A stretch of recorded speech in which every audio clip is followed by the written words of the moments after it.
Who are the greatest characters of all time? Think of your favorite books, movies, TV shows, comics.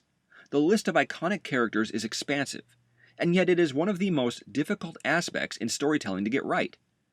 That is why I will be spending the next 4 weeks discussing and dissecting the creation of character. Going back to that list, what do all these characters have in common?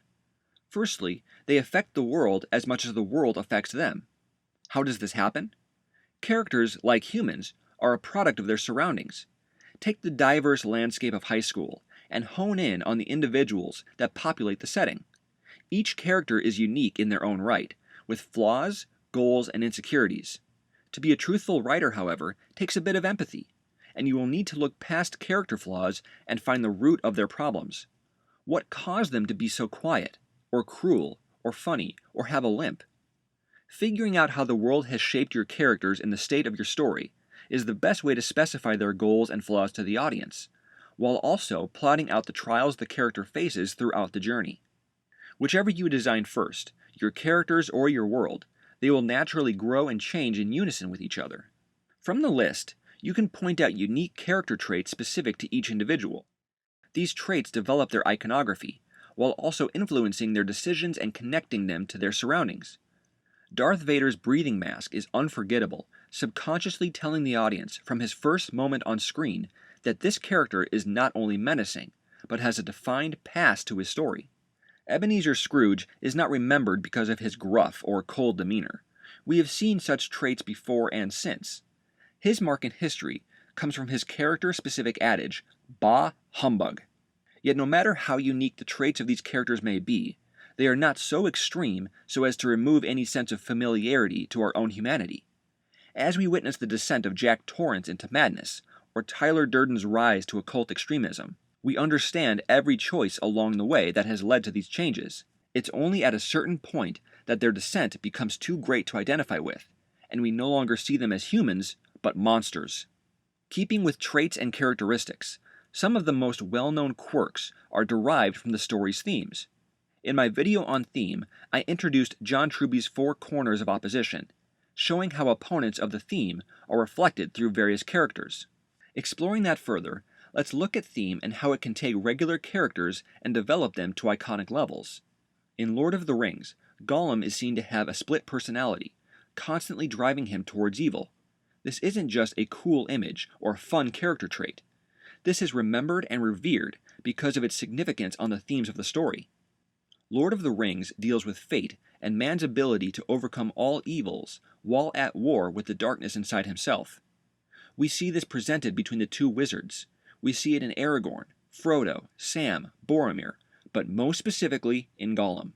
This dynamic was created to argue the theme, inadvertently creating one of the greatest characters in story history.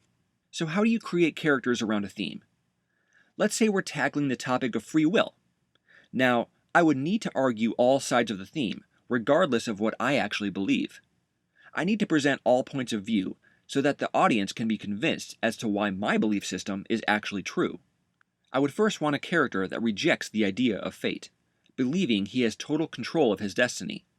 I would want a character that represents fate itself, possibly a prophet or oracle. I would want a person who feels trapped and is trying desperately to escape their prison of purpose. I would want a character who believes in fate and is comfortable with that notion.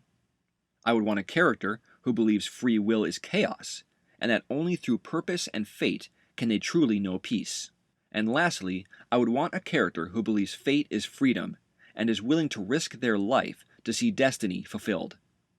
All these dynamics constantly conflict with one another, and through the conflicts the truth is revealed in the victor. In most every case, the hero is only victorious through acceptance of the truth. Now you may be wondering if your characters are developed enough, and sometimes this leads to characters that are so complex they become incoherent. There are great examples of characters whose whole being can be encompassed within one single word. Try to boil down the essence of your character to this one driving trait, and then explore how this trait influences their entire being. Before we conclude, I will break down the necessary requirements all characters need within the story.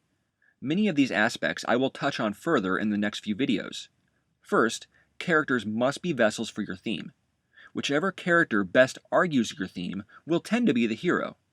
Your protagonist must be your most interesting character, and theme is the most effective way to develop your hero. Second, your characters need a goal to accomplish.